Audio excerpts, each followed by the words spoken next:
Hi there, Matt from Foul Ball Productions. Thank you so much for joining me today. This time we're actually on the internet when I say that, so that's great stuff. That's great stuff. Foul ball had a false start. You know, it happens. Yes, I did. I was like, oh, I didn't know I had a fancy countdown like everyone else, so I just pressed it and then launched into the show. And then they're like, "Hey, are we live?" I was like, We're not live. I was like, "No, we're not live." Oh, I'm gonna do it all over. You don't even have to include the countdown on the front of your show. You can just go live in 3, 2. That's what I always do. That I never do the countdown because I'm a gunslinger, man. I'm a wild man. But this is my ongoing coverage of every single episode of The Expanse. This is episode 6 of season 5, Tribes. And as I quipped earlier, I brought some of my tribe with me. Got Jake D and Drago Argentis to chat about the new episode. We're into the second half of this season now. Oh, crap. I'm lagging. This is ridiculous. This is ridiculous. That makes for a great effect visually, though, man. I'll tell you what. At least you're not pixelated, Matt. Then we'd have to screen cap you and meme you to hell. I did screen cap that. I've got it. God damn it. All right. Well, I'm just going to hope that comes back. You guys can, I guess, start off with tell me what you thought. Yeah. Well, so I'll start off with a rating on this one, and I'll give it a good solid 9 to 10 again, same as episode 5. Tribes comes from what we saw happening kind of really all over the episode and all over the solar system. We had it specifically mentioned by Amos in a really great scene. His interactions with Clarissa in this episode were phenomenal. I absolutely loved them. And the way that he closed out the episode was absolutely great. But you didn't see it just there in the way that Amos was talking about it, but in each scene that we got, you saw that happening with the Inaros faction and the Belters. And so it was a theme really that was throughout the episode, which was very, very cool. We got to see a good picture of what's going to be happening with the UN government and everything going on with the crew once again. And I just overall very impressed with the episode. Solid 9 out of 10. And how deep are we going to go with this as far as spoilers? Are we going to keep that till later or not talk about spoilers? If you can hear me, spoil away. Thanks. I am also on the... Oh, hell. Well, I am also high on... I'm also high on the scale for this particular episode. A 9 would not be another unfair score to give it. It is solid. The drama is good, and but idea okay, we're not getting into too much. What? Lost no, YouTube? You cut out there for a second. Oh, I might. Joys of live streaming, ladies and gentlemen. It's not our first time. And I may also be gating myself if I'm speaking too softly. I don't know if that's the issue. I can try to continue speaking up. But at least another solid 9, at least scoring this now 9 for an episode. This is really another dramatic episode like the previous one. The drama and suspense. Although you probably had more suspense in episode 5, the immediate fallout from that and the actions everybody's taking and what happens towards the end of the episode. This one is leaning heavily into we're hanging with our characters and we're talking about this. Yes, so you did. It's all your fault, Buzz. Yeah, it's trying to catch out there, Jake. Buzz Nacho has corrupted our stream with his Gamara code, which is very rude. Well, he didn't wipe us out completely because we're still here. We're still here. Our reactor didn't go critical and wipe us out completely. I got a communique right before. So yeah. Yeah, as far as I'm the reactor. I put this episode above the last one. I think because I did my stream earlier today, and then like I was listening back on it, and like the more I talked about it, the more I thought about it. I was like, yeah, you know what? Though a lot of those flaws like combined each individual flaw is not a big deal, but as a pile, it's kind of like, yeah, actually, those kind of irk me as a collective. So let's say I didn't like the episode, but I didn't love it. It was not my favorite. This episode I thought was excellent. I thought it was super fun. They got the plot moving. We got to see all the different angles. I was a little surprised to see Alex and Bobbie they had another core or whatever. That surprised me too. Okay. Wait. I'm going to speak to this right now because we talked about this last week. We did. When I watched the after party with Ty and that guy. Okay. According to Ty, in this universe, to dump the core, quote unquote, is to deliberately dump the plasma in the engine. Somehow there is a mechanism to get it out, although it wasn't shown very clearly. Somehow they were able to just push it out of the bell housing. Okay. And that basically that it's kind of a scram on the reactor. It's dumping all the reactants, and that was the glowing ball of plasma out the back end. Okay. The problem is that they do lose all power, and it leaves them at the mercy of, as we might see in this episode, what essentially happens is they go dark, but they were prepared for it in a certain way. So they didn't dump the core. It is an emergency procedure to dump the reactant plasma out the back end. Okay. That was also once those belters got alongside of them and they got the door open. Oh, my camera's doing it again. And they got the door open, and then Bobbie's just there with the power armor and the minigun. You called it, Matt. You called it. That armory of hers was going to come back. Well, that's not what I was referring to, because I know her power armor is always part of the show, so I'm sure that's going to be there. But I was referring more to that armory of all the weapons and tactical nukes and shit that she has on Mars. Mm-hmm. That I think is going to come into handy later. No, I thought that was dope though, when she basically kicks open the door and just blows them to shit. That was pretty badass. That was great, man. But it was a callback to the first episode, because she only acquired that power armor in the first episode of this season. You know what? Good point, dude. That's a good point. That's right. That's right. It's classic power armor. She just picked it up, but she had the forethought to think she needed it, and she stowed it on the Razorback. Because she's a badass. The idea that she's gonna leave it later. She's not just a badass. She's intelligent. She has not been shown to not think about these things. Therefore, she is also not, as some people have been saying, a Mary Sue. No, who was saying that ahead of time? It's an offhand comment that some people refer to some of the characters because, well, we're gun shy. Not gun shy fandom. We are gun shy. We are concerned about these things, so we watch for it. And sometimes we see shadows. We see the monsters in the shadows that are just the plant behind the door in the bad light. It's something we're I shot at. Just a tactician. Yeah. No, I always had a problem with her losing the arm wrestling bout, or winning the arm wrestling bout with her own power armor. That I always hated that. I always thought that was so fucking stupid. It was really silly. It's stupid. And in this scene, she's holding two spaceships together with her power armor. And it's okay, so she could, I guess then her physical strength could do that then, because in season 2, you showed me she was stronger than her power armor. So I think maybe it's stuff like that people are kind of oh, here we go. I know I was the first time I watched it. I was oh boy, we got another Mary Sue in our hands. Well, but she's not right. With the power armor thing though, presumably you could set the level of force that it can exert, right? So think of it like maxing a bench press. Oh, okay. She does break it though. The thing does go. Pss, pss, pss. Yep. So he overpowers whatever setting it's at so much so that it produces sparks. I mean, what was happening in this episode was happening to it in that episode. Buzz Nacho You misunderstood that arm wrestling scene. I would love to know how I misunderstood it. I've seen it about 14 times. I want to know. I really do. I genuinely do. Because I just thought it was her just winning. I don't know. I'd love to hear what the other explanation is. I think he's kind of I'm speaking for him now, but I think he was just trying to take this out of you.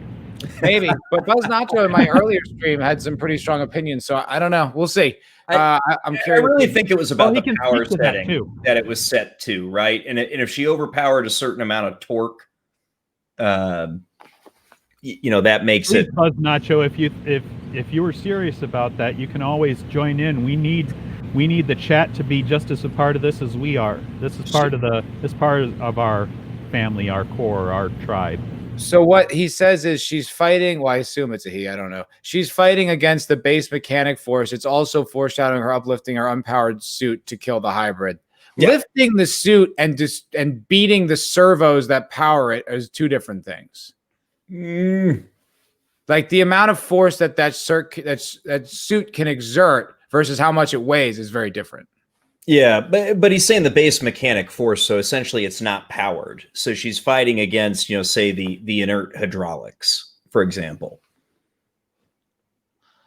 Okay, maybe.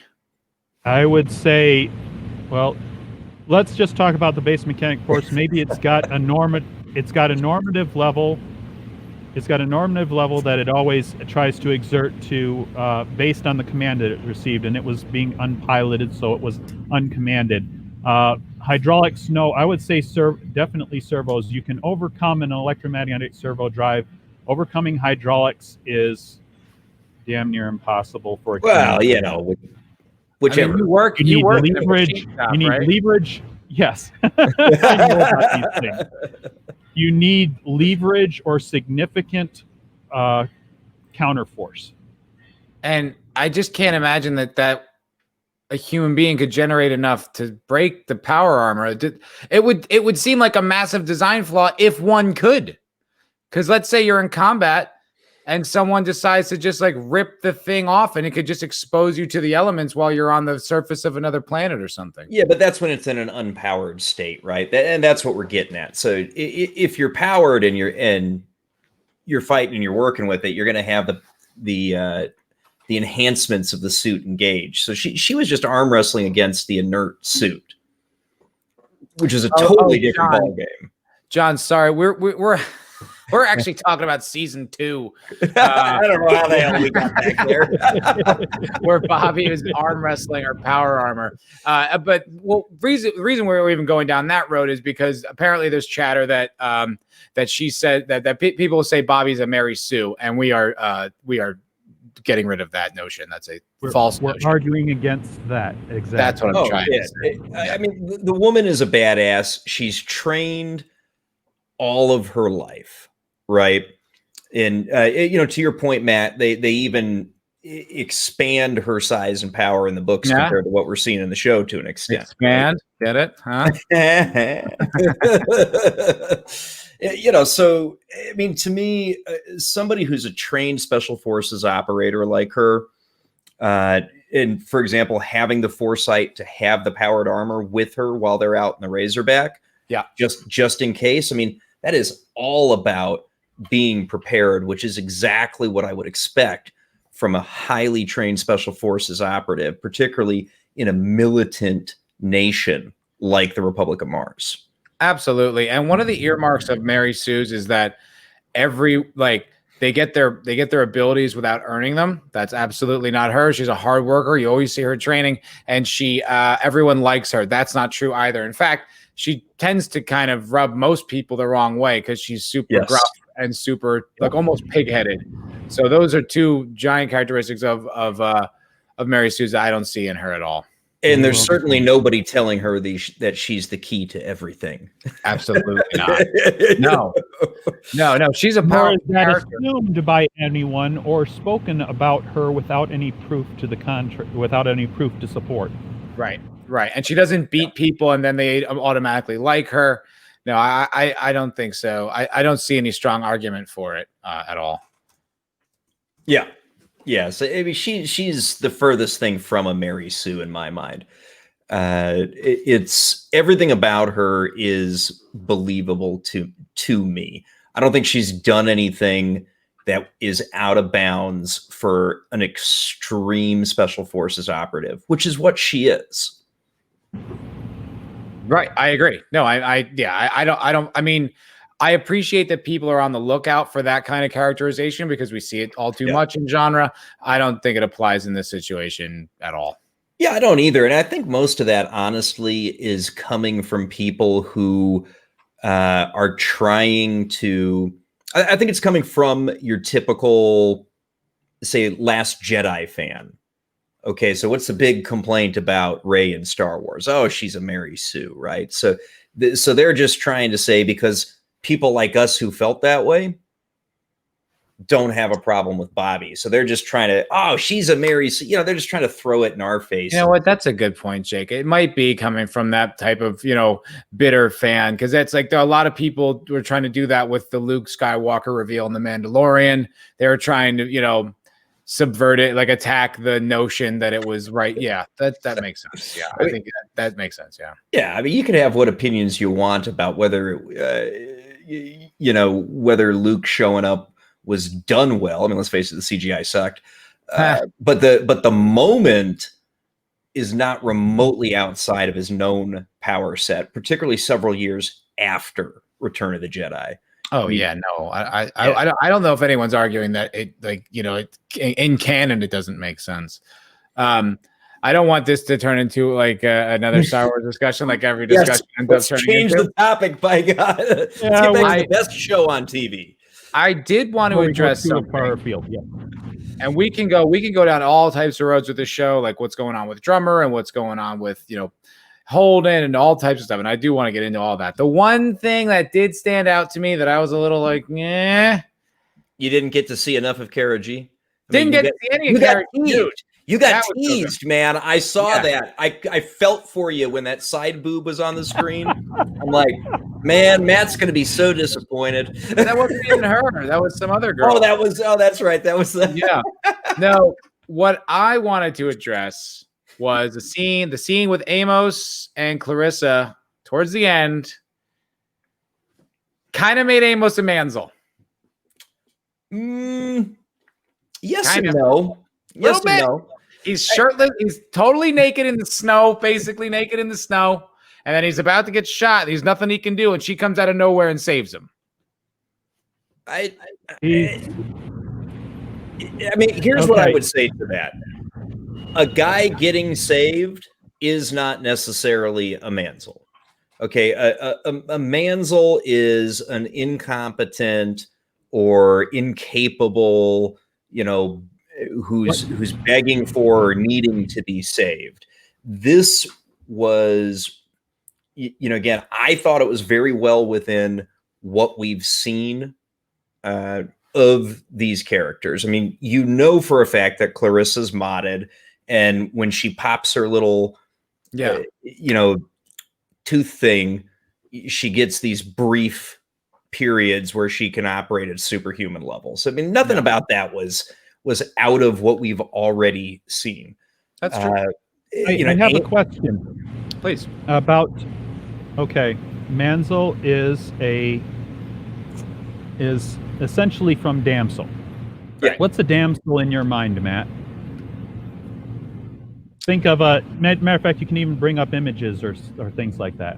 I mean, the first thing that comes into my head is just like, a princess being held in a tower by like an ogre, and like a knight needs to she's just helpless. Yep. Helpless. Now she's not fighting. She's not fighting back. She's screaming for help. She's not actually doing anything to better her circumstances. She's just. And you tend to get screen time for this where she's sitting, waiting, screaming her head off, help me, please help me. Mm-hmm. I see this in this particular scene. There he is. Now the guy's laid it out that he's going to kill him. The last thing I see just before I see this blur that ends up being Clarissa is it looked to me like Amos is getting ready to do what he can, even if he dies trying, because he's already told Clarissa, if this goes bad, you run. And it looked to me like he was getting ready to fight to avoid, if he gets shot, he's going to try to take the guy down, even if it kills him. All I saw was that in that last moment, and then suddenly you get this what is it? It's like a slow-mo moment, and you see the guy's hands on the gun, and he's about to click the thing, and then all of a sudden Clarissa's there, and she's got her Yeah, Moz it's like up a and bullet time punching. moment. Yeah. It's like Yes. bullet time. Yeah. Because that's what I saw. If you want to go over and watch that again, I only got to see it once because I didn't get to watch it twice. Too much going on at work. Yeah, But- that might be a brief enough scene that you could show it. You got about 10 seconds you can show without getting struck. Okay, I'll put it in the chat. Less than 7. Because The it was a image little. would be better. Just take a picture of him. I think. Okay, let me see here because I've got it. I got it in the back. I can pop it in. Because it was the first thing I thought when I saw it, so I definitely wanted to make sure we addressed it. Oh, it's worth asking. It is Yes. worth asking.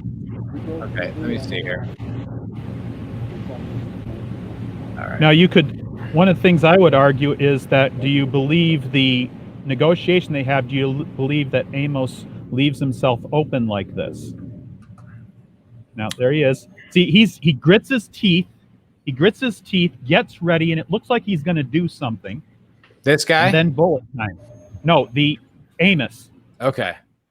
He gets ready, grits his teeth. He looks like he's going to do something. Yeah. Right there. You're right. He's getting And ready then- to fight. He's no fucking Mansell. Okay.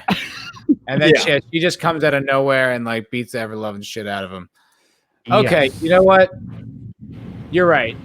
You're right. I guess it was just weird to see Amos need to be rescued. I guess was that. And my point is, you take that back to how much do you get any dissociation between what you know of Amos and this exchange? Because he's saying, "Well, I ain't got no weapons. All I got is me." The clothes aren't really going to protect him from anything, so that kind of follows. And this guy needs this in order for me to get that far with him. And Amos being able to take that guy down in his skivvies, which I guess from the previous time that guy, he was willing to go commando. Why not? Yes, that came up in the tie and that guy closer for the previous episode. Oh, he said he would have gone down if he had to. They were saying, Wes, no. Dude, he's such a badass. He was down for it, huh? Well, that doesn't shock me. Yeah, okay, you're right. That's a good point. Thanks for like alleviating that concern of mine because I was like, I'm glad I remembered it. I'm glad I remembered those images. No, you're 100% right. Like him gritting his teeth and like getting ready to move, I guess was like the difference. He's not helpless. He doesn't need he didn't necessarily need to be rescued. It was just probably the best case scenario. Yeah. Okay. That's and fair. hey, good news. Amazon didn't kill the stream, man. So no, that's great. We're still up and running.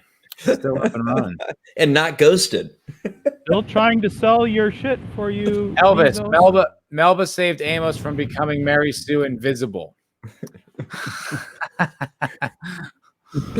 Good to see you, Elvis. Glad you joined, my friend. John Hannon. Amos is always ready to die fighting. I think he gains solace from the fact that if he did it, it would be for someone. Yeah. Well, that's something I wanted to get into too, because I was thinking about that like while this was going on, because I'm like, Amos is he's not like a sociopath. Like he does care for people. Like he does have empathy. Like he has all this concern for Clarissa. He goes there out of his own, his own volition to go look into her and ends up saving her and this, that, and the other. But then the very last line of the whole thing where he's just like, when he realizes that he was going to kill that guy no matter what and take his shit or subdue him or whatever, he's like, oh yeah, Holden wouldn't have been down for a move like that. I need my crew. I was just like, wow. I loved that line of questioning. He actually worked it out after the fact, inside of it, just speaking out loud and inside of his head, and like, oh geez, I'm actually out of my element. I need Naomi. I need Holden. Yeah, he needs that. He needs the guidance, because he is ultimately a good dude. They are his centering force.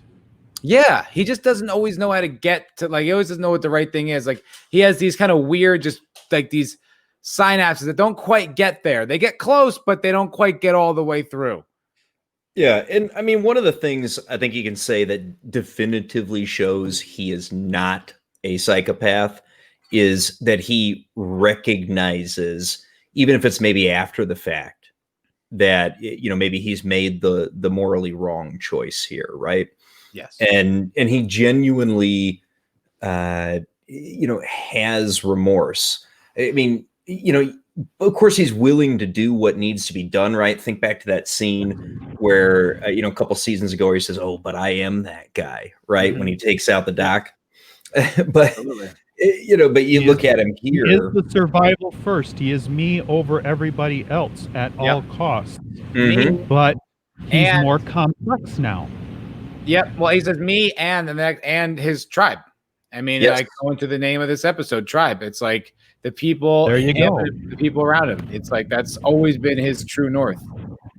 Absolutely. Just, it's just. I mean, I think that's something that's just so remarkable about this show is how like season after season characters remain consistent, and they don't ever go out of character. And if they do, the show acknowledges it. I think that type of shit is so remarkable about this show. It's just one of the strengths that's just always floors me. Oh yeah. Yeah. And it was, I think we saw more suggestions about what we're going to get out of Philip from this season. Yeah, good point.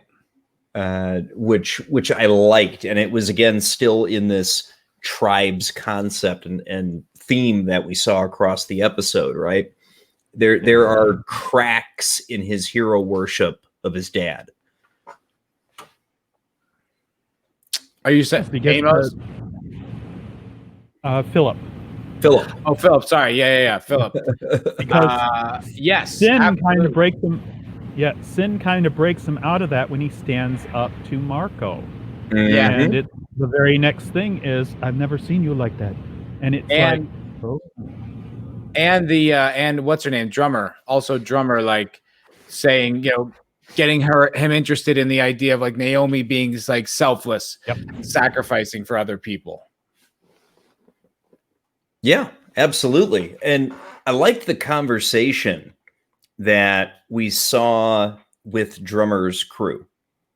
And after, Marco basically throws down the, join me or you're dead, essentially, right? And the conversation that goes on with her crew back in the ship, and one of the I don't know the particular crew member's name. I've never caught that guy's name, but he says, "Look, we don't really have a choice. Marco wants us to think we do, but the fact of the matter is, what he's done is going to cause war. And if we don't join him, we're dead." That's something interesting too, is that I wanted to acknowledge Buzz's comment here. I think it's great. Amos is at a crossroads. He could easily survive in this post-apocalyptic Earth and regress to his base ways, or he can return to his crew and regain his moral compass. I really think it's very insightful on the whole Amos journey. But Jake, to your point, I don't know, like they're making a lot of assumptions. The crew, like the Belters and the crew of Kamina's ship, that Earth is going to treat them all like they're on the same Belter team. They all kind of keep drawing that conclusion. I'm not sure. Have they explored that? Like, have they tried to reach out to like any UNN ships or like? It just seems like they're like, yeah, we're definitely all going to be lumped in together. It's like, not necessarily. I mean, that guy, I feel like Marcos is his own entity, no? I mean, yes and no, because one of the things that he called out when he was making his case about that was the fact that the two biggest factions have already joined up with Marco. Okay. And that was discussed as they were walking down the hall into the ship. Yeah. The Pella. Okay. When they were walking down the hall, two of the biggest groups had already given them fealty, these two soldiers for those particular OPA groups. So they know that there's a lot of manpower, there's a lot of people behind Marco. And this other character, this Bertold, is the one who's bringing it up. We're assuming we don't have a choice. And a lot of them are talking about, I mean, you're getting a few sides to the story.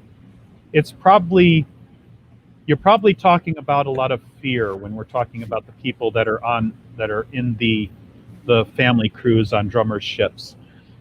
And it's not unfair to say that they would be operating from the point of fear, but it's also safe to say that they would assume these things because that would be their experience.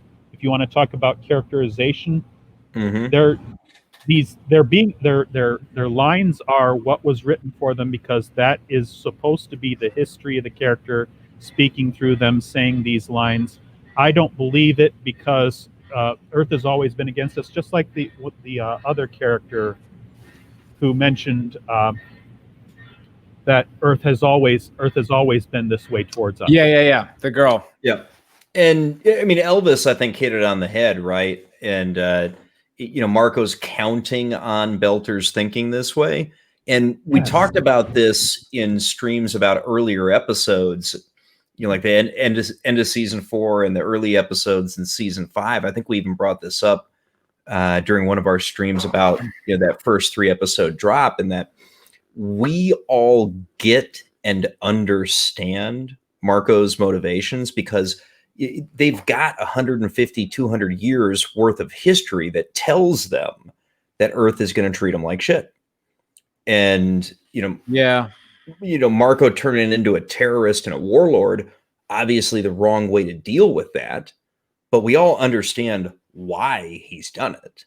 And you know what? As I'm thinking about it, it does make sense that Kamina's crew would be fearful because they're like, okay, maybe Earth won't necessarily kill us, but if it's the belt and Earth and then us, we're going to get caught in the crossfire and we're going to be fucked. Like, they either join up with the people who have been treating them like horribly all these years, and join Earth and just become loyal, which is essentially like what they've been. They kind of just be servants anyway, or join the whole thing with Marco. Yep. Wow. Yeah, it's a tight spot for them, man. Unfortunately, they have to make that choice.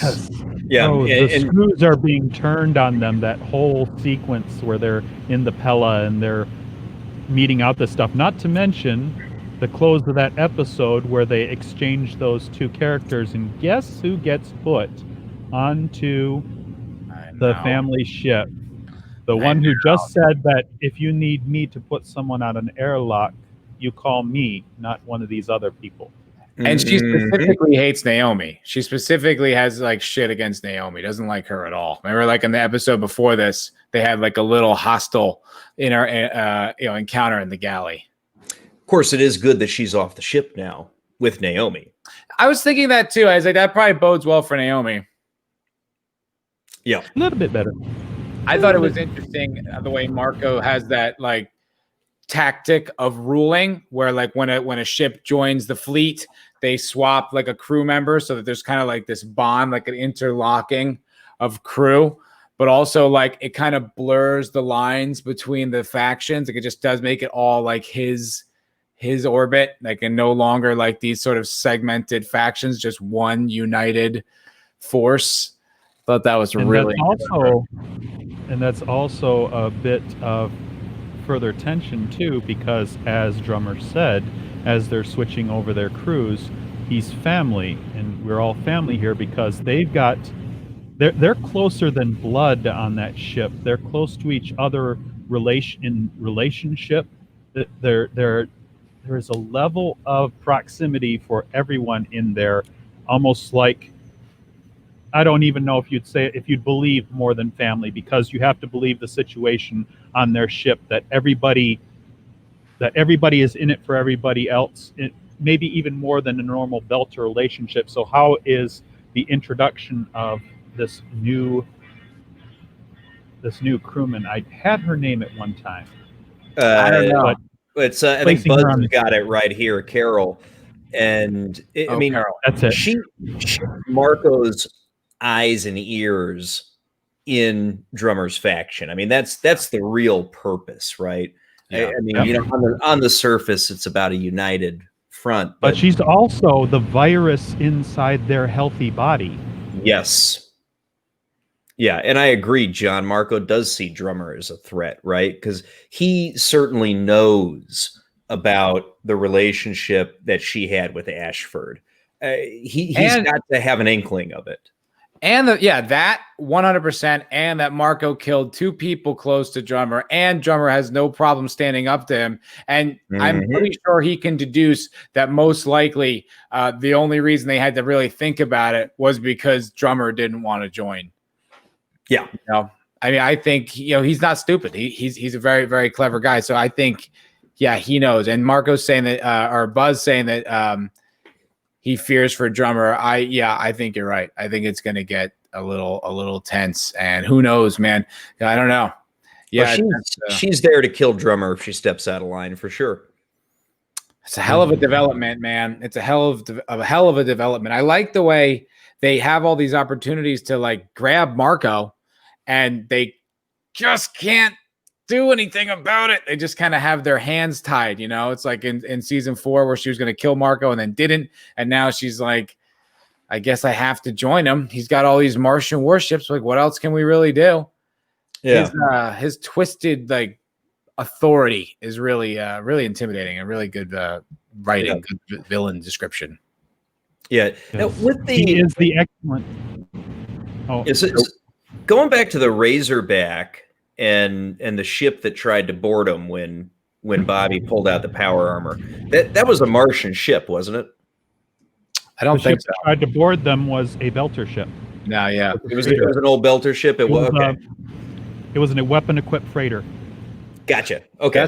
That's what I saw too, because the Martian ships are usually really sleek and clean and like efficient, and the Belter ships. I always the analogy that the creators use is that the Earth ships are Windows, the the Martian ships are Mac, and then the Belter ships are Linux.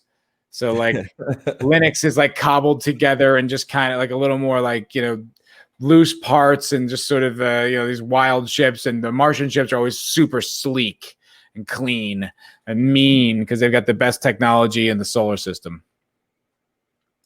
Yes, Elvis points out that it was a Belter ship. Yeah. So Avasarala is back in the fold, eh? The new prime minister asked her to be in the cabinet. But it wasn't just that. I mean, she's still worried about her. I mean, this is why I love the drama in this show. She's still worried about her husband, doesn't know what happened to him, and she's like fidgety and on the edge of losing it because she wants to know he's okay. And it's almost like you feel that in her tension. She's getting what she wants. She's getting back into the halls of power. But as she's putting on her jewels and getting ready to look the part, she's still not all there. She's still incomplete because of her personal needs. Well, I mean, and she's shaking that whole time after she has the meeting with the interim SecGen. I mean, she's and I couldn't decide if it was fear, if it was nerves, a combination of both, shock, but it was good. The scene was powerful. She's a genius. That actress is a genius. She's so powerful. Love her. I never know how to pronounce her name. Shora Agadashlu. I don't know. She's great. Shori. She's so powerful, but because you could Avasarala is such a great character because it's like she's grieving, right? Like her maybe her husband's dead, Earth's in shambles, who knows? But she still knows, like she still has that like commitment to duty, like the necessity to lead and be there when Earth needs her to be. And that duality was living inside her so powerfully in that scene. It was really impressive. I love that scene. I mean, I'm just like watching her. Yeah, I mean, exactly, John. I mean, dead on. It was. She's a hell of an actress, man. I mean, I don't even know what to say beyond that. That scene was perfect. Yep. She's one of the strongest actresses on this show, and that's saying something because this is a strong cast. Yeah. Never got elected. Pretty much.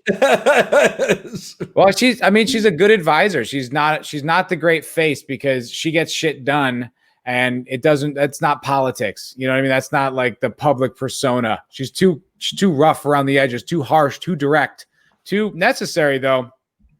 I mean, that's what they need. But that's never. That was never really going to work, but I love her in this role. Yeah, I'm actually looking at the scene right now. Like the tears in her eyes as she's like processing everything is so remarkable. She's literally shaking and trying to compose herself and putting on her jewelry. And she's like, fuck, like she can't handle it. Like she's still like, she's almost mad at herself for being emotional. She is every emotion there, isn't she? Yeah, she's great, man. She's great. She's one of the first things you see on this show. She's one of the first like things you connect with when you meet her like playing with her grandkids, and then the next thing she does is torture that belter with the stealth parts, the stealth components. And it's like from the jump, man, she is an anchor on this show, and she's really one of the foundational bricks. And I remember one or both of you said in our previous streams for the last week how much I didn't get to say it because you guys did, that she was missed. We missed seeing our Christian in the last episode. She was not there. We went from episode 4 to episode 6 without seeing her, and finally the very first thing you get to see is there she is, and she's dealing with it, and she's barely dealing with it, but this is the strength. She's barely there, and she's just maintaining, and she manages to have the meeting with them. She gratefully accepts, and then she puts on her stuff, and it's just like Jake said, shit, she's putting it on.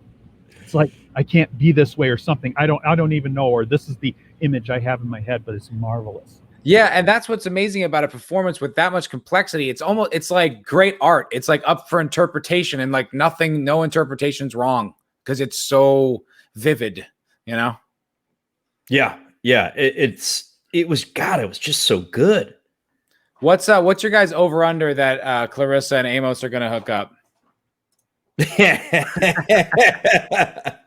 What do you guys think? You think that's gonna happen? You think that's in the future? I think it's inevitable. Yeah, it looks like it. Yeah, I don't think there's a question at this point.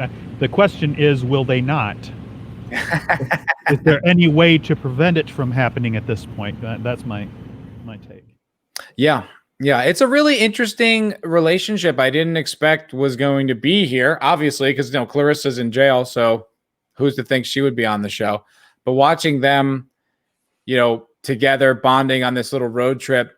And, Amos kind of being that, like, he's a decent leader, but he's like, he says he needs his crew. And Clarissa, this, murderer on the road to redemption. It's really interesting little sub story. I never saw that coming. Didn't even know it was going to happen, but this is something that I'm certain Lord Thoth would have reminded us that because it would have come up in the book or something like that. But it's very nice. It's nice. This is providing some nice moments, excellent characterization for Amos, and building a character that that maybe you didn't think too much about because, well, she was she was an antagonist. She was a bad guy. Yeah, absolutely. In season 3, or am I getting that wrong? Nope, 3. Yeah, and I'm with John. I'm not betting against that at all. I wanted to show the contrast. Look at this. Bud says, I see it more as a brother-sister relationship, but we'll see. John Hammond, Amos 100% getting in there. That's a contrast for sure. Lighten am. I wonder what that means. I would like to have seen her hint at her good fortune to be near to being in charge again. I think you're talking about Avasarala. Well, it's not just good fortune. It's not just good fortune. She saved Earth because she is good at her job and was following up on the leads that she was given.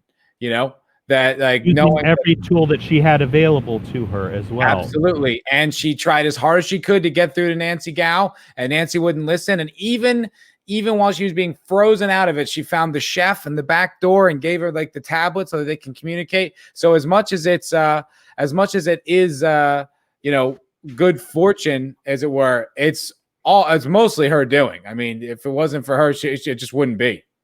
Yeah, and if you take a look at this scene, if you want to share that screen there, Matt. Yeah, buddy. I mean, I don't think she's feeling any good fortune here.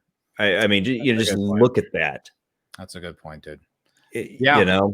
Yeah, I mean, she's so shaken up. And she doesn't know if I guess it's still her husband. She doesn't know if he's dead. Yeah. Oh, something I wanted to point out too, dude. I got the playing in the background. We're 9 minutes in, and then they go into the credits. Yes, it was so deep into the show before they hit the opening credits. I know. I was like, what a teaser, man. That was awesome. I remember, a couple seasons ago when you were doing your episode by episode reviews, we were talking about the cold opens being good, and they're back this season. And that one was, I wasn't even sure they were going to show the opening credits. I forgot about them. Yeah. Completely forgot about it. I was like, oh, right. Yeah. Wow. That's good. That's really, I like that kind of storytelling too. I like when a movie has got like a nice 4-minute, 5-minute long scene, and then they hit you with the title. You're like, oh, because it's like, that was all set up, baby. Here's the story now. I was like, wow, that was really cool. I love that. Yeah. It was 9 minutes in. The actress plays the crack and the hard leader perfectly. Yes. Oh, that's God, yeah. Avasarala. Yeah. Well put. Yep. Yeah. Oh, Lightning. She's not feeling good fortune. Yes, I would have liked to have seen that feeling. That's me. You know what? It might be something like this is not the best example because I mean the movie is aged really poorly. But do you remember like when a captain gets back, like when like Kirk is a better example. When Kirk like gets back on the Enterprise and he just kind of like feels the ship. It's like it's his again, like, oh, hey, old friend. You know what I mean? Like that, I think it's like kind of what we'll get that moment with Avasarala. Like she might, when she's back in power, she might have that moment of kind of like, oh, yeah, I missed this. This is cool. This is sitting in the chair. Yeah. I just don't know. I'm meant to be. Yeah. I don't know if right now is the time, though, just because it's like it's so much brutality going on. There's so much life. And it's undeniable that she's supposed to be in power. Like eventually that was going to happen. Where she's meant to be is not a good place to be right now. Yeah, but she will be better there because it is using another Star Trekism back when Star Trek was good. It's her first best destiny. Oh, I just noticed something that was a good little detail. So, because I was like, that didn't work. When Bobbie is on the little catwalk in between the two ships, and she's just lighting him up with the little minigun, and the third guy is like going inside the ship, and I'm like, why didn't she shoot that person? Why did she give him time to get inside the ship? On the screen, it said reloading. And I was like, damn, they really did that detail. I was like, all right, that was nice and tidy. I like that. This man. Nat, this is the Expanse. The devil's in the details, and we've got people thinking about the details on this show. I know. They always shock me when they address those things because it's always stuff that like you could forgive, and they cinch that little seam up. They never let that stuff go. I love that. And they are doing their job, and that's one of the best things about this. We can plug this to high heaven because of the details that are sewn up, because they care about it. They are loving their job so much. They're making such a wonderful piece of entertainment. They care about it so much that they think about these things. Oh, what about this? You got to think like there's brainstorming sessions because they're all sharing the ideas. They're getting this thing done, and they're making a masterpiece. And everyone cares about it so much that they're willing to put in that little extra. Well, what about this thing? And you've got a bunch of good people coming up with great ideas and covering bases and caring about what they're making and getting as close to an excellent product as possible. And the real gift is that these guys know their universe as well as anyone possibly could because they've built it from the ground up, from when it was a tabletop RPG to when it was a novel to while it's a TV show. It's like they know all the details inside out. And I just have so much admiration and respect for how much they fight to keep those little details in there. because it's stuff you could totally do without, but it's these little things that just make the world feel that much more real. And I'm blown away when they do stuff like that. It's so cool. Like the interim prime minister tripping when he goes over to Avasarala's desk because the gravity's a little off. Yeah, that was good. It's the little details everywhere. Yeah. Last ep, Holden, this is Elvis. Talk about details. Last ep, Holden probably checked Roci, but Gamara code can be found only if known what to look for. Yes. Yeah.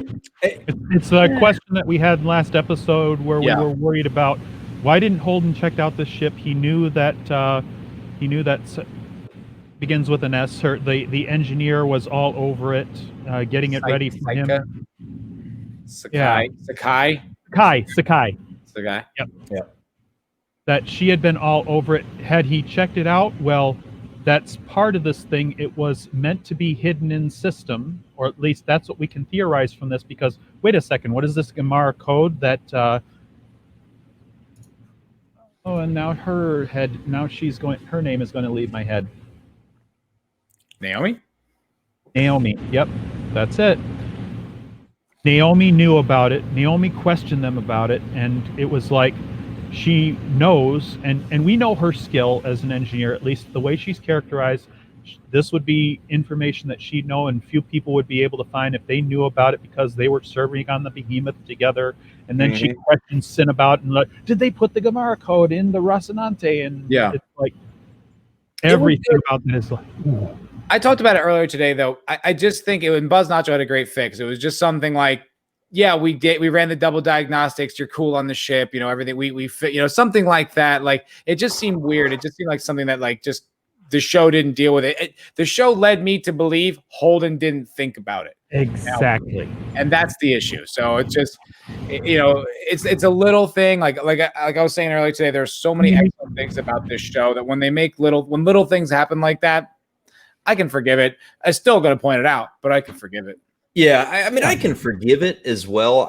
I mean, that wasn't a little thing to me. I think we all, sort of called that one out last week, and it was reasonable.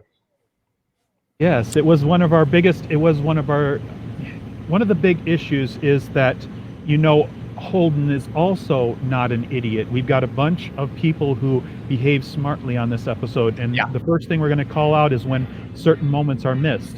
Now, did you need that moment? Yes, I think we needed that moment. Could it have been outed in editing? Possibly. We don't have that information. It definitely was not something that was spoken on in any of the other promotional materials I saw, so they didn't talk about that. But I agree. A little side word or a little like inset second crew, second gear, when they're taking pictures of hands doing controls and things like that, a little picture of a screen that says diagnostics complete would have been really like the reloading on Bobbie's panel. Yeah, I don't want to get into this argument too much because I did it all today. We did it on the last stream, but I think Holden didn't think of it. He's a person. He was distracted. He should have, but he failed to do it. I don't buy it because when you go back and rewatch it, he's talking to Sakai and he's calm. So he's clearly had time to digest things, make decisions, fix whatever was going on. I find it very tough to believe that Holden is the type of guy who would be running all these problems, thinking all these things, and then it would never occur to him that his ship, the most prized thing that they have, he didn't have an instinct that maybe she fucked with it. I don't buy it. He's also been characterized as a sort of quote, he's a heroic character. He's looking for a cause. He's intelligent. And he's made for this type of work. A lot of people have referred to this, and it's been backed up by his actions, by certain snap judgments that he makes. Yeah. And honestly, I don't all the appropriate steps. I really don't want to belabor the topic anymore because I've covered it so much today. We covered it so much last week. I really just want to move on. But I do want to move on because there was one thing that was addressed in this episode that we talked about last week that we didn't have a strong conclusion on, which was, did Philip know that Naomi was trying to kill Marcos with the knife? Hell yes, he did. And I don't think so. it was revealed in this It episode. was in this episode. It was in this I was episode. right. I called that. Hell yes, I called that. I missed that. Marcos In the last- said she Go ahead. tried to take out my life or made an attempt on my life.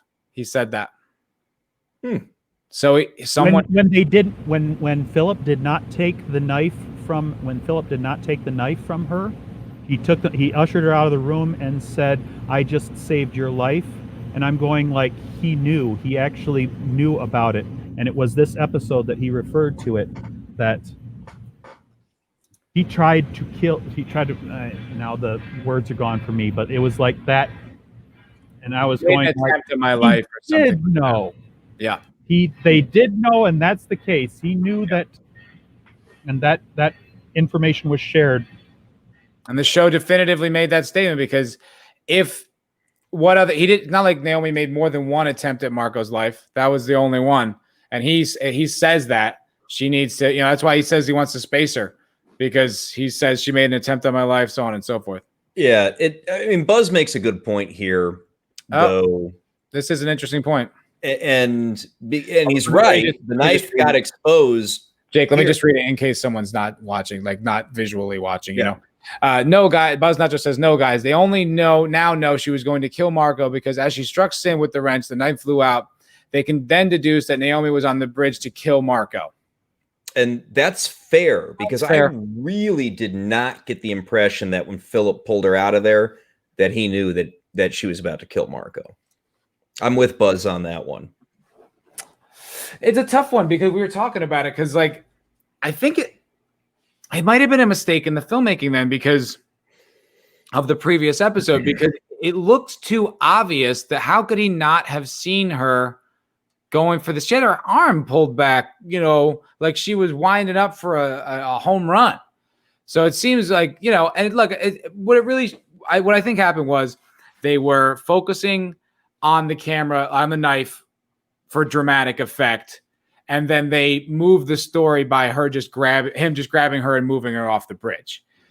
I still think that's a little like it's either Philip let her go with the knife or the show took some liberties to extend the drama. I'm leaning with the latter on that one. I really do. And because exactly. Right. Buzz says he thinks Philip would have disarmed her if he'd known at the moment. And I'm in complete agreement. So, yeah. So that, I guess it's reasonable to assume, it's not really a big deal as I think about it. Because that whole loop has been closed now, because now that we have, Marco knowing she was going to try to kill him. So that whole loop is closed. So it's like, this is a moot point anyway. But it is interesting to note, I think, because it is a detail that was it was vague. If we're having a debate about it, it was vague, right? Yeah. And that's fair. That's certainly fair. It's, Oliver makes an interesting comment about this episode, though. So what do you think there, Matt?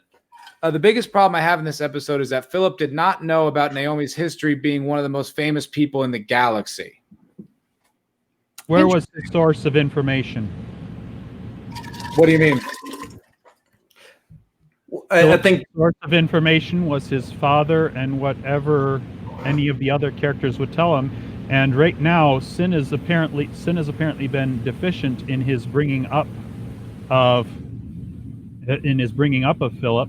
So most of the messages he would have got was that Naomi was the person who left you behind, who wanted to go with her Earther buddies and do all this other stuff. He has a completely colored version of her history.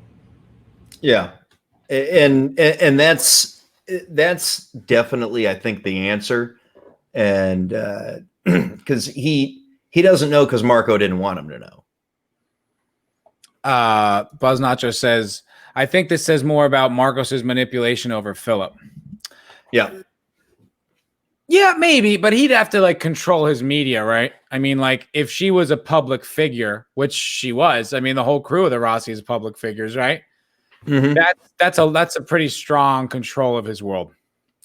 Well, I mean, I have this image of Marco saying fake news now, right? You know?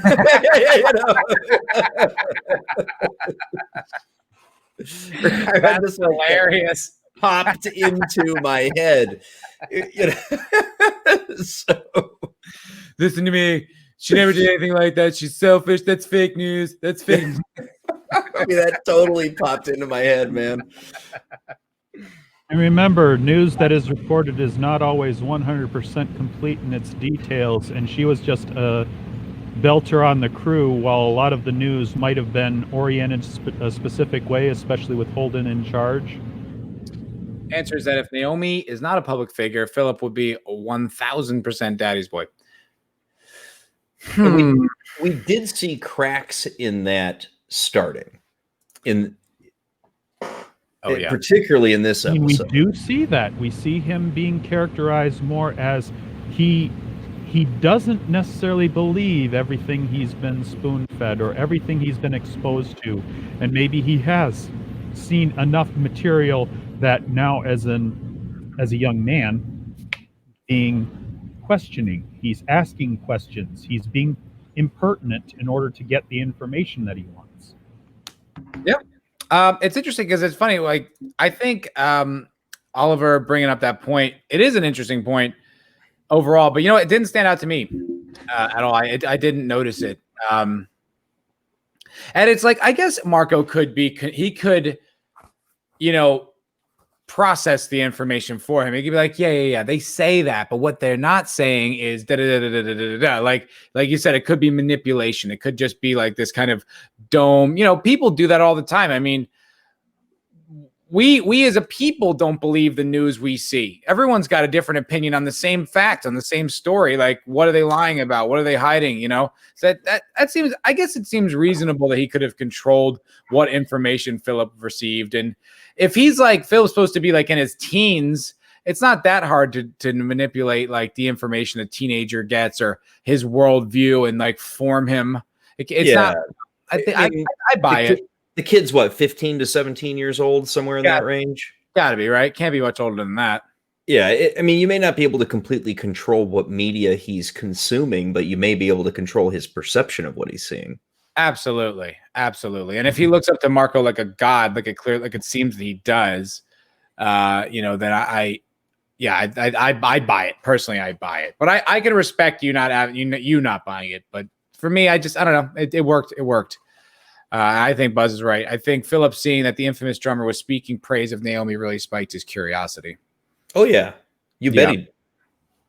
Yeah, I agree. I thought that was cool, and I liked that drummer's loyalty to Naomi was still there. Is that like, it's there, and it's going to clearly be a part of the story moving forward. And I thought that was great to see. I was like, I like that because it's a strong relationship for both of them, and it's cool that it's like playing out this far down the road. I'm sorry, guys. I'm laughing a little bit because I actually decided to go over to the Expanse and open up the details page, and the first thing that I see on the top reviews from the United States are weekly release, weekly scenario basis, bad service because of weekly release. Those are all 1-star ratings, followed by 5-star, 5-star, 5-star, 5-star. Love this show. Expanse is great. Rises like a fiery phoenix. Thank you, Amazon. So on and so forth. Well, there's so much salt over the weekly release. I mean, that's really, that's, what it is though, because I think when the idea was first, like when I first heard about like that even being something that they should do moving forward, I heard it on the Inquisition. I heard Doomcock and Gary talking about it, and I was like, no, like I love my binging. I like getting it all at once. Like that's fun. That's enjoyable for me. But when I heard the argument against it, that the shows come and go, is like, oh, that's 100% correct. Like you watch a show and then you binge it in a week or whatever, and then you move on to the next thing. A show that hangs around, that has a weekly release with all this buzz around it, it elevates the show to a super high level that you just can't compete with in the binge model. It's impossible. Yeah, and a good example of that is There's another show that just released that I think everybody on this panel really likes, and that's Cobra Kai. I'm a huge fan of Cobra Kai. Great show. Absolutely love it. I put out a video on Cobra Kai and it does nothing. I do a stream on The Expanse. It goes bonkers. I do a stream on a terrible show, The Stand. Does great. What's different about it? We got one amazingly great show in The Expanse on a weekly release cycle. We've got an equally great show of a very different type in Cobra Kai, and you know, the interest just isn't there, despite both shows being wonderful. And the interest is there in a shitty show for The Stand that's weekly. Yes. I think you're right, dude. I think because when there's a weekly show, you only get like a little drip, you know, and you're so excited for the next drip that you want to talk about it and you want to hear what other people are talking about it and explore these ideas and speculate about the future. What's it going to be? I think if you have all the answers already, I mean, look no further than The Mandalorian. Mm-hmm. I mean, I appreciate that everyone likes it, but I'm very much more aligned with Critical Drinkers' opinions that it's, you know, a lot of time-consuming side quests and it's a pretty thin script. That's my opinion. But it was the biggest show of the year. Yeah, absolutely. And it was a weekly release, and it gets people excited. It gets people talking. You know, it's an undeniable model, and I think Amazon does it perfectly with giving us 3 at the jump. I think that's genius. I like how they've chosen to do it. I agree. I like that 3 episode drop and then go weekly. Although, you know, what Light of Mam's saying here is not bad either. And, you know, I don't have a problem with this. I like this weekly episode. I have no issue with it. This is my favorite show. You know, it's an hour long. If it was a half hour, maybe I'd be a little more annoyed with it. But the fact that I'm enjoying it. Like every hour I get, I'm in love. I feel grateful for. It makes me want to think about it. It prolongs the experience. You know, it gives me more time to ruminate on what can be. You know, think about it more, talk about it with you guys for longer. I mean, if we got all episodes all at once, right, we could break it down episode by episode, but would we? Would that be interesting to anybody? After that point, after everybody has already seen the episode and they're already drawing their own conclusions for it, why do they need to be talked about? And they're forming their opinions and they're moving on to the next thing. Because I appreciate. Let's put it this way, because I was laughing seeing that bias between the people who want it dropped all. I want all of my entertainment right now so I can consume it and move on to the next thing, or however you want to put it, because I do not want to minimize anyone's opinion of it either, because obviously Lighten, and now I'm going to have trouble, Lighten Am. Wants at least a trickle or something like that. Light 'em, ma'am. Sure. Because there's going to be plenty of people who still want that. Now, yeah, I'm going to fully side. I'm too close to being a boomer not to say that I have an appreciation of this release and then wait and release and then wait, because I appreciate the idea of how much this stretches out the experience, sort of denies getting to the end and just builds up.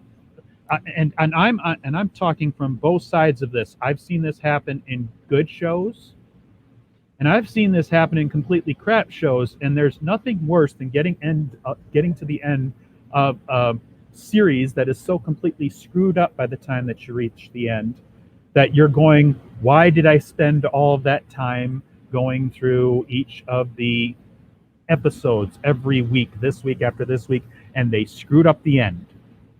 Well, on the opposite, you get things like this where every week it's good. It might be better. It might not be perfect the next week, but we're getting so much good coming out of this. And I have reasonable amount of faith in what I'm getting out of these people.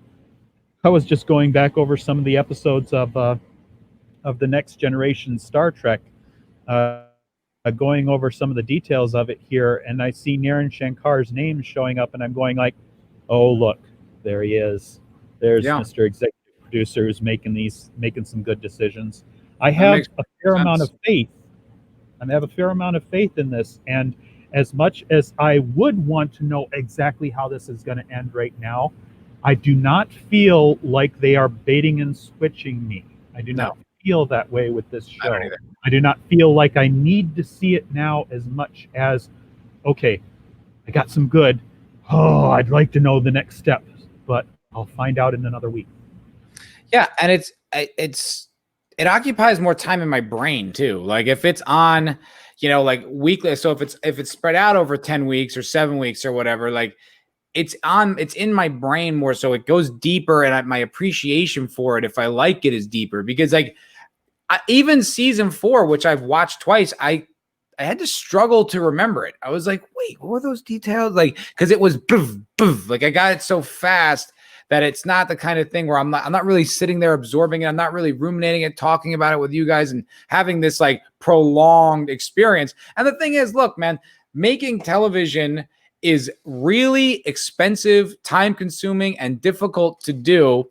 And it does a disservice to what it is to just consume it so quickly and move on to the next thing. I mean, it really deserves more like, pomp and circumstance. Like it should be up in bright lights, and there should be like a marquee, so to speak, proverbially. Like it deserves that, because it is so time consuming and hard to make this type of stuff that if you just burn through it and move on, like it really cheapens what makes it so special.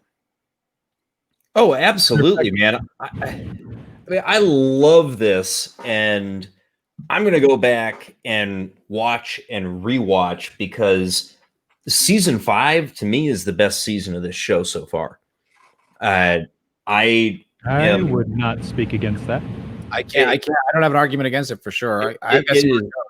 I mean, Marco is a villain is so fucking good. Yeah. The guy he's perfect. The actor, I'd have to look his name up right now. I don't have him on the top of my head, but he is amazing. And I hope we see this guy in so much more stuff. But he is such a good villain. And something we've talked about on your streams before, Matt, is that, the good villain is so critical to your show's success, right? And he's been the best villain we've had in this series so far, which in 5, let's say 4 outstanding seasons and 1 good season, that's saying something, right? Yeah, I think you're right. Probably threw up this name here, Keon Alexander. Keon Alexander is the guy's name. You're right, dude, because in the first 3 seasons, like there was kind of a cadre of villains, right? Like it was like the proto-molecule itself. Then there was Anderson Dawes, then there was Jules Pierre Mao, but it was they're almost more fighting like a force, like an idea. Now that it's all personified in one person, it's more menacing, and it's more like a traditional narrative, like a traditional arc, like hero, David and Goliath kind of story, which that's always good storytelling. I mean, you can't, I can't knock that. Like it works. And I think you're right. Like, I'm finding this extraordinarily compelling, and I do like the fact that it's a little streamlined. It does kind of find it, like, even though the show is super spread out, the goals are kind of everyone's in it together, like moving separately towards the same goal of getting rid of Marcos. I like it. Yeah, I think it works tremendously. Yeah, and God, he's so good. Man, he's good. And and his part is written so well, like Lida Mam says in the chat, and dead on. What were you talking about? Sorry, which? Yeah, and yeah, so having that critical key amazing villain is so good. One of the things I'm hoping that we'll see from building the buzz that we're getting by having this come to us slowly, and this is becoming, or at least in my circles, a water cooler show, right? Everybody talks about how they want the next Game of Thrones. Mm-hmm. That's what everybody is looking for with their premiere series on their streaming services or their networks, what have you. And a premiere series is something that everybody talks about. Yep. And the fact of the matter is, you do not fucking get that with a binge drop. You can't. You can't. Name one. Name one that was a binge show that, well, Stranger Things. I'd say That's the only one. Only example of a binge show that was like so super, that was so huge. Go to the weekly thing. Buzz is saying that the Expanse was a release weekly on Sci-Fi for 1 to 3 seasons. Amazon dropped it season 4 all at once. Yes, that is true, but it was on the Sci-Fi channel. Like, I know this is my favorite show, but who the hell watches a Sci-Fi channel? Like, I didn't watch it because it was on Sci-Fi. Yeah, I was would the same here because it was Tiffy. Yep. Yeah, Sci-Fi died a long time ago. I'm sorry. It's. I mean, it's like that was it's amazing that this show came out of Sci-Fi, and I can't believe they would get rid of such a powerful property. Like, it's the best thing they've ever made, and they're just like, we don't need this. It's like, okay, I guess make Sharknado 8 because this is. I don't know what to tell you. But the thing is, because it was there, like, because it was on that small, like, insignificant network, who really give a shit? You know what I mean? It didn't have any kind of clout. Now that it's on Amazon, it really should be the biggest show right now, especially with so little content out there. And honestly, I mean, look, there's a very passionate fan base out there, obviously. I mean, the three of us, 100%. Look at there's 18 people watching right now. All my videos on the Expanse do really well, like, relative to my channel. And it's like, so there are people that come and are hungry to talk about it, hungry to absorb it. But still, I don't know. I don't know if I feel like a buzz around this show. Do you guys? I am seeing more buzz than I expected. I mean, one of the things we can use to gauge how the buzz is going, I mean, let's face it, we're small channels, right? Sure. We are. And if a 2-hour stream that we did on my channel last week pulls in, 100 watch hours on a channel with 210 subs, that's pretty goddamn good. Yeah. And now we're doing the same thing here on your channel this week.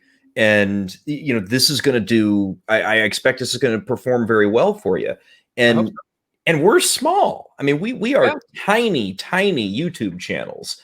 I mean, that video I put out about the Expanse, about it being canceled, it was just me basically reading an article, 40,000+ views. Yeah. And you had like 100 subs at the time?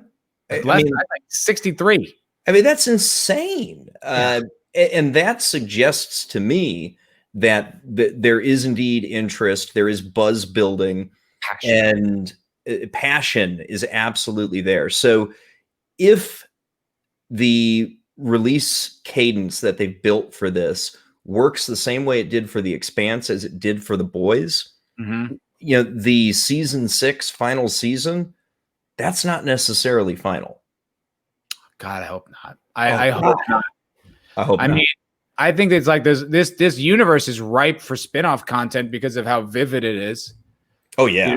You can do so much. And someone brought up in the chat streams ago, not in this particular chat, but I guess there is a novella that takes place like on like all the different worlds or something like that. Like there is writing that explores the world that the show exists in. But as far as it like being a super show, I think this is interesting. So I was in a stream with Vigilante Williamson the other day, and Just Another Red Shirt came on. And that guy's awesome. Hell, Just Another Red Shirt. He's got an amazing voice too, by the way. He does. But he's he's Just Another Red Shirt. Obviously, he's a huge science fiction fan. He's a big Star Trek guy. And he hadn't, he listened to us talk about it, listened to Gary talk about it, and he came in the chat and he was like, hey, I got a question for you. I watched that first episode and I was like, I don't know. I don't get this. I don't know. And I'm like, I had the same experience. I walked him through like how I got to episode 4 and the whole show exploded for me. I think, unfortunately, that pilot episode, while I do think now in retrospect it's good, if you haven't seen any of it, it does kind of work against the show a little bit because it's a tough nut to crack. Oh, yeah, absolutely. I started and stopped watching. It took until my 4th go. Yeah, you said that. That's right. It was my 4th attempt, and it was because guys like you and Gary were telling me just how good it was. It's like, and I trust your guys' taste, and it's like, okay, if these guys are saying that this show is unreal, I need to give it my full attention and at least get through the first season. I got to that 4th episode and I could not stop. Right. That was the moment I was hooked. And you know what? Red Shirt, same thing. Yeah, I told him, I was like, dude, just get through that 4th episode when the Roci is busting out off the Donager and those miniguns are going. And you're just like, whoa, this is so cool. And it just goes from there. They go to Tycho and the whole story just explodes. I think, yeah, it's such an effective prelude and such a faithful adaptation to the novels. It almost works against the show, which is amazing. Like they almost did too good of a job, which is hilarious. Yeah. They are actually improving on the novels in the show. I don't know that it needed that much. Apparently, if you talk to Gary, it will need it after we get past Nemesis games here. But they're taking through lines and plots and improving them as they work them into this ongoing story, and that is speaking well for the actual idea of the creation of this art. The idea that they care so much about it. I mean, you've got the writers there. They are producing. They are putting into it, and they are their own work is not a pearl of great price to them. It's not something that they care so much they're not willing to change it to make it better. Yeah, they have humility, and it shows. And they did that with a few storylines. I thought really improved the tenor of the show. And I was like, wow. Like I went back and read the books. I was like, they did. They handled that better in the show. Like it wasn't precious to them the way it went down. They're like, well, this would be more cinematic. This would be more interesting. I think, yeah. I mean, those guys are fucking geniuses. I mean, like the trifecta of Ty, Frank, Naren Shankar, and I always forget the other author's name, but those 3 guys, like it's like this Dan Abrams. Yeah, that's it. And it's just the most consistent show on TV. Like, I think though we have to, as fans, we have to just hand walk people through the experience, to get them into it. Be like, give them like a good push. Like I know it's this show you've never heard of and it's sci-fi and this, that, and the other, but just get through episode 4. If that happens and you're still not into it, okay, the show's not for you. But you got to give them like a little nudge. I think maybe it's like our responsibility as fans. I mean, I know I've always been on a one-man campaign to get people into the Expanse, and hey, I've pulled a few in. And thank you. You're welcome, brother. You're welcome. Lightam. It's a rare opportunity for authors of the books to adapt it for video. It's unheard of. Good point. It never happened. Very uncommon. Very, very rare. It's very rare.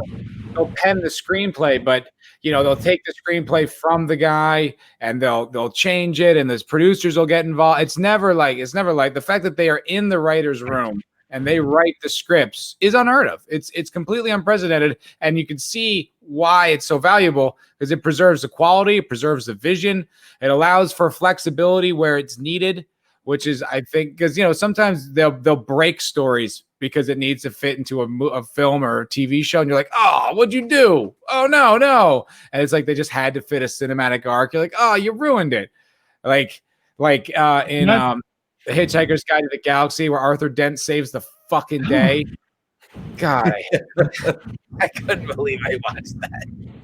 Yeah, Elvis. I have my entire life had this opinion about you've got to keep your books, especially the books that you care so much about. You've got to keep them separate from the adaptation. You've got to keep them separate from the movie because they are so much 2 different animals.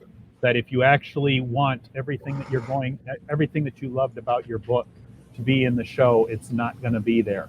Go ahead, Jake, about.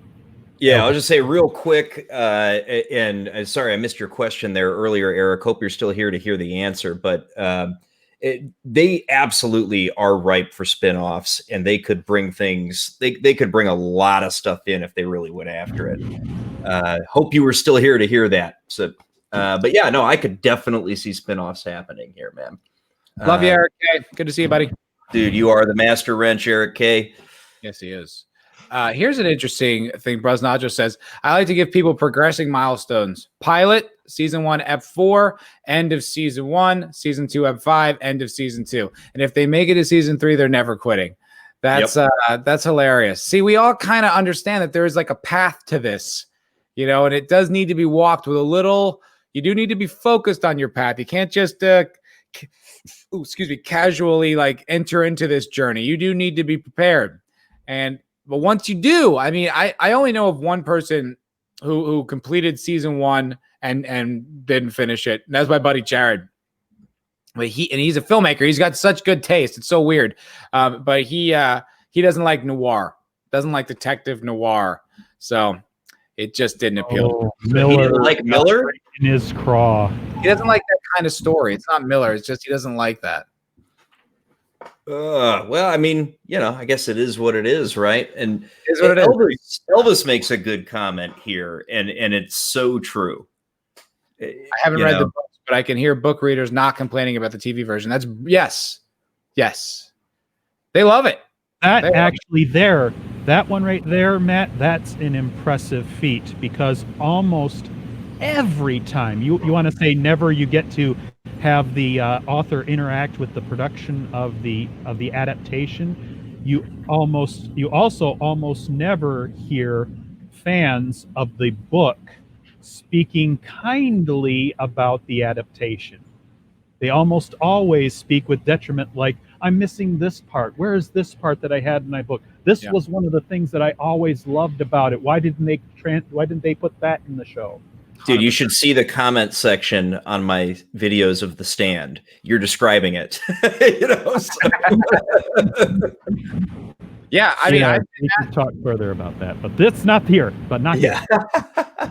I felt like that as a reader of a book, and then I like the Altered Carbon show. Like, it's a really great visual adaptation, but a lot of things they changed. And I was like, but I wanted that. Why did you get rid of that? Wait, who is this? Wait, what have you done? Like, those things, it's when you break the back of the story that I think people really can't forgive it. It's like you changed the nature of the story in the book. It's like, why? I'll never understand why you would do that to fans. It makes no sense. And I guess, I don't know, because I understand that in Hollywood, like when it comes to novelists and screenwriters and producers, it gets contentious because novelists are really protective. They're like, no, don't hurt my baby. And it's like, but sometimes they don't see that, like, you do need to fit it into like 90 minutes or 2 hours or whatever. Like, it is hard. And then like producers have their ambitions and they have their needs and why the story needs to go this way and stuff like that. So I guess I don't know, but I've also heard disasters where they've included the novelist in the creative process and they're tyrants. They won't give a single point. They won't bend. They won't, I don't know. Whatever the magic, the alchemy that made this show work as well as it did, I'm grateful for it. I got to give credit to Naren Shankar. Between him and the authors, they've got some kind of chemistry, and there's nothing about it that doesn't work. I mean, we picked apart everything that didn't work, and they were minor things. Yeah. Oh yeah. It was what kept it from getting a 10 out of 10 instead of a 9 out of 10. I mean, that's a quibble. They're essentially quibbles because all they do is just kind of affect your immersion. They don't affect the logical progression of the story. You're just kind of like little things. You're like, Remember, this whole thing is perception. It's just like the first time you saw that, Matt. The first time you saw the scene with Amos and Clarissa comes in and takes the guy. This is all about perception of what you see, and sometimes you perceive a thing and you latch onto it. It's our way of saying, this is what I see, this is what I believe, and this is what I'm sticking with.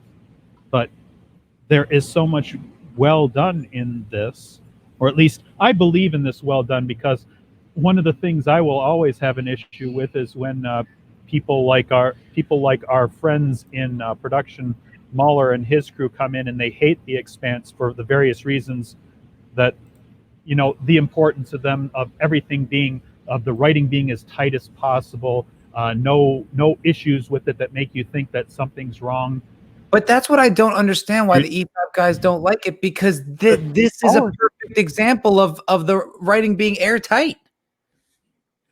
There are a few issues that they have valid gripes about, but the thing is that I also think that there are many things that have shut them out, and this show has improved over time. I couldn't validate that with them because we're not in their groups, but they put a high score on so many things that in the first few seasons they weren't hitting so much on. I mean, we get drawn in by certain emotions, by certain action scenes, by certain events that carry out, and they fulfill what you're looking for in a show.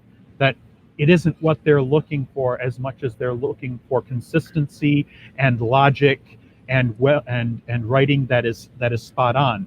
There's a lot of things. Remember, you're from the realm of movie and television production. This is a group effort, so a whole bunch of cooks are in the kitchen. They can improve this. They can make this better, but they can also add a little bit of inconsistency. They can also add a little bit of issue. Sorry, it's funny. I'm still like focused on this whole EFAP thing, but I'm looking at. I guess they talked about the Expanse back in June of 2019. They were still pretty big back then, but not as big as they are now. But yeah, no, I really want to get into what they think, because I've tried to be, with my coverage of it, I've tried to be as objective as possible when it came to logical story continuity. I gave it because I understand, I subjectively love it. I love it because of I love it. I've been in it, but I like this genre. I like the visual style. I like the acting. I like a lot of things about it that I subjectively enjoy. But objectively, when it came to story logic, I was trying to crack it, and it doesn't crack. It's a really tight, very tight story, and that's why I'm I don't get what the guys in EFAP don't see in that show. I don't understand. It's okay, but by your litmus test, your standards, you should love this. You should at least respect it. I don't know. I find that to be bizarre. I've missed some of the discussions, or at least I did not delve deep into the discussions that they had. There were a few issues that they brought up, and I said, okay, that argument is fair. But one thing I will say is that I know that back when Wolf was still with them, he got deep into the books, really liked the books, and he had some of the most polarized opinions of the adaptation, which is usually, remember, it's usually something they take away. They want to separate the adaptation, which is much they have hit on Gary for his appreciation of the adaptation of comic books, right? Gary is attached to comic books, so he will be hard on the adaptation and say it's got to be close to the original material. Sure. When they're saying, well, it should just be a well-written adaptation of the original material, and that will be satisfactory. Well, yeah. Wolf was hard on the adaptation because he thought the books were a more solid measure of the quality of the material. And without going too much more deep into that, I'm wondering if that had played into it, because they definitely got turned off by the show early. And maybe they didn't see what we saw in episode 4. I don't know. What we saw in the close of the season. They seem to have similar taste to me and us. They obsess over things that I obsess over or I'm focused on. I mean, they take it way further than me, but it's still even the coolness factor didn't seem to interest them. You didn't think the Roci leaving for 5 miniguns going blowing shit up was cool, really? That's just weird to me. I don't know how you can not like the things around it, or you can find the show challenging, but objectively, isn't that fucking cool? That's cool. It is, man. And one of the big strengths they've got is, and Light of Man was talking about this in the chat, was what we see with Amos and Clarissa in this episode. And yeah, the Amos that we're getting now is not the same Amos that we saw back when the Tachi blasted out of the Donager. Great point. Right. This is a character who has developed, and he has changed, and he's gone through a really expansive arc over the course of the 5 seasons. Now, is the guy that blasted out of there in that episode 4 coming out of the Donager, is he still there?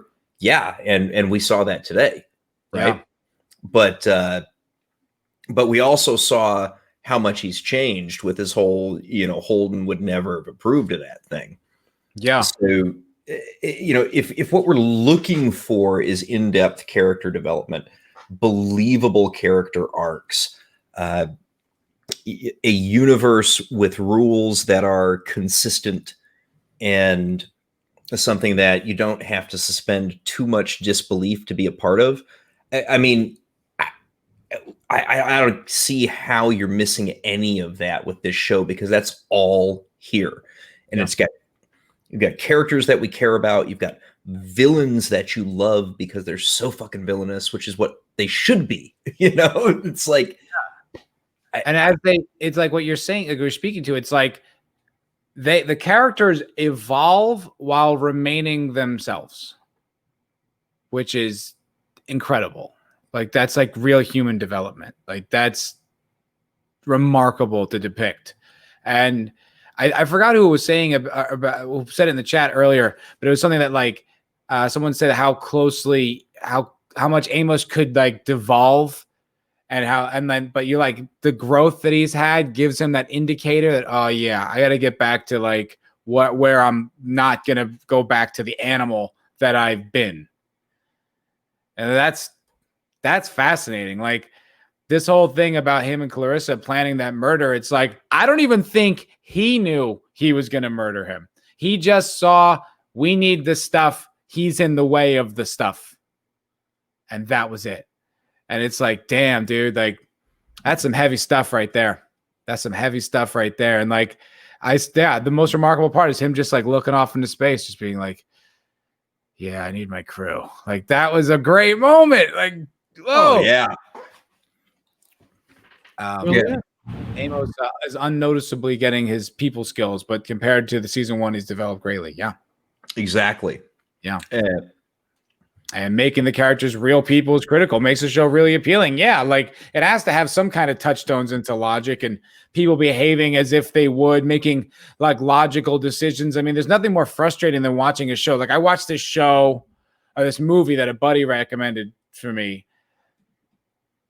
Oh crap, I gotta try to figure out what it was called, but it was the concept was there was like these caves like in Texas with these time like distortion portals, and the people, you'd walk into them and then you'd walk back out into Earth, and like 15 years had passed because time was moving really slow in these time distortion portals. Well, this group of kids gets stuck in them, and like years and years and years are going by outside, and like, the whole face of Earth changes, and people, this is, I mean, it's a really interesting concept, but the characters, the way they behaved, their lack of logic was enraging. I was screaming at the screen while it was going on. I was like, what are you doing? Why are you making that choice? That makes no sense. Like, when your characters are behaving so stupidly and so inanely, it's like, you're like, like, it drives you fucking crazy. And it sounds like they weren't obeying the rules to survive a horror movie to me. You're just like, ugh. But when you get a show like this where they all make, like, I love also about this show too is like when a character makes a choice that's like what seems to be the right thing to do, the noble thing to do, often that'll blow up right in their face. Just like real life. I love shit like that. It's, I don't know. I could praise this show to the end of time. Do you guys have anything else like that really stuck out about this episode, or anything in particular you wanted to mention?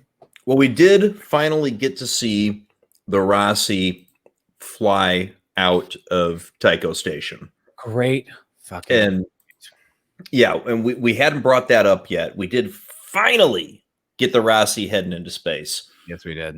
And everybody seems to be angling to reunite again now. Yeah. Which is good. because we need that. We need it. And you know what? There's something I wanted to point out on the Roci. I noticed it when it was just flying before, like when I was looking at it. It looks like there's some new fun features on the Roci. Now, Draco, you would know this. Does the Roci have a railgun, or has it in the past? Roci has never had a heavy gun on it. It's only had the proper name of them, but essentially what you refer to as the miniguns. It's got several minigun emplacements. One of the only re-riggings that I've seen on it was when they went from season 3 to season 4, and they made the landfall girdle around the bottom so that it could actually land on a planet. Right. Maybe that's what I'm seeing. Okay.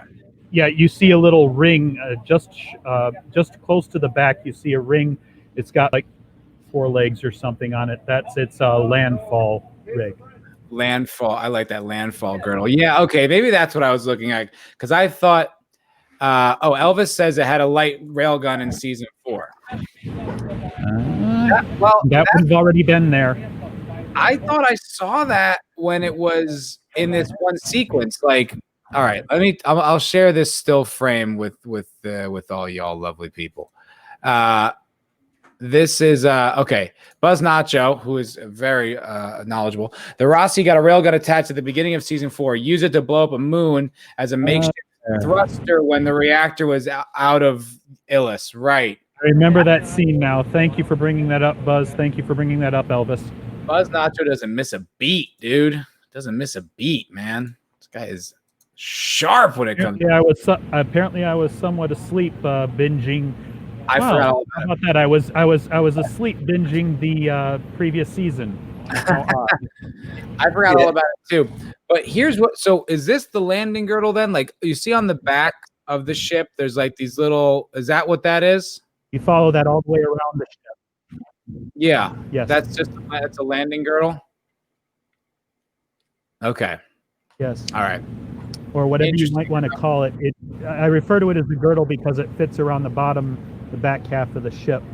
But I think it's a great term. It enables landfall. Yeah, but when they started this episode, the camera like twisted over like the Roci, and it had like what looked like a big railgun. I was like, did the Roci always have a railgun? But thank you, Buzz Nacho. Thank you, Elvis and Buzz. Yeah, man. I think they were mainly shooting to give us the kind of the full exterior shot of the refitted Roci. I think that was kind of the main, and it worked. I loved it. Don't get me wrong. So. Yeah, I love it. I love the Roci. The Millennium Falcon's always going to be my favorite, but it's like, that's also been kind of bastardized and like hoard out. You know what I mean? But that's definitely a close second is the Roci. All right. Well, I guess that's going to do it for this evening's stream. I think we covered everything inside out, man. Thank you, chat, for hanging out with us so much. You guys, we started off this stream with 15, 16, and you guys maintain that number pretty much all the way through. So thank you so much for hanging out with us. It's awesome. I guess, Jake, would you like to plug your channel before we boogie on? Yeah, you bet, man. You can find me, just search Jake D on YouTube, just like you see it spelled right there. I do, also cover the Expanse. Many of the people in the chat tonight were on the live stream that we did last week with this same crew over on my channel. And we've got, I am covering the Stand right now as well, and I intend to fully chronicle its demise because it's a god-awful adaptation. Unlike this show, this is one of the best adaptations I've ever seen in my entire life, and it is the best show on television right now, and perhaps the greatest science fiction show ever made, and that is saying something. We also regularly have both Matt and Draco as guests on my Sunday evening show, Howling About Entertainment, every Sunday at 5:15 Central Time. Here. Yeah, I was going to point that out. Often, we are often guests, and Jake's got a great channel. Lots of interesting stuff going on there, and you can catch me there. Talk about the Expanse, talk about all kinds of stuff. Draco Argentis, would you like to sign off, the lovely people? Thank you very much. It's wonderful sharing the stream with these two excellent streamers. If you haven't already subbed to Matt and Jake D, please sub to these guys because they are making some excellent content. I'm not doing as much, but I am doing promotional videos, little teasers that for the Expanse, for sort of give you a little bit of flavor of the episode of the week to give you more reasons to watch it. Come up with something a little bit later than that, but if you would sub, I would appreciate a sub. But definitely these guys, Matt and Jake D, are excellent content creators, and thank you everybody in the chat for joining too, keeping us on point, keeping us real, and help make the chat that much more interesting. Hear, hear. Yeah, thank you guys so much for hanging out. This has probably been the coolest part about doing this channel, is sharing like this passionate fandom of something that I love as much as the Expanse, and you guys like hanging out, like throwing details at me and correcting me on stuff and offering your opinions. I mean, it just makes it that much more enjoyable, and it's so much more fun to do when you guys are here. So I really appreciate you guys hanging out. Please come by every single time and like the video if you haven't yet, and I'll check you all in the next one. Have a good night, guys. Have a good evening, everybody.